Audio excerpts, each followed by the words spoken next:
pedagogy, you must be wondering which institute to choose after the exam, isn't it? Well, I do face the same dilemma. Hi, I am Nirma, a fourth year BA LL.B criminal law honors student of Institute of Law, Nirma University. I always wanted to pursue law, but why did I choose ILNU for my legal education? After extensive research, I found that Nirma is one of India's best law institutes with an excellent learning environment and highly supportive faculty.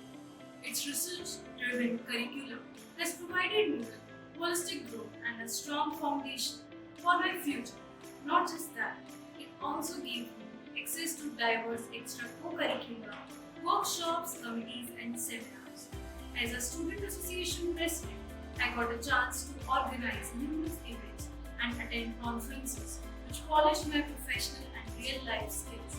In my second year, I also co-authored a paper for the Center for Environmental Law, Education, Research and Advocacy in collaboration with the Ministry of Law and Justice. The support and guidance from the faculty were truly incredible.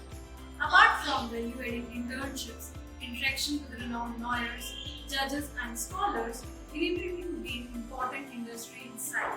Nirma University has provided me with the best of everything and has contributed immensely to shaping me into the confident individual I am today. Honestly, as a law aspirant, I couldn't have asked for anything more.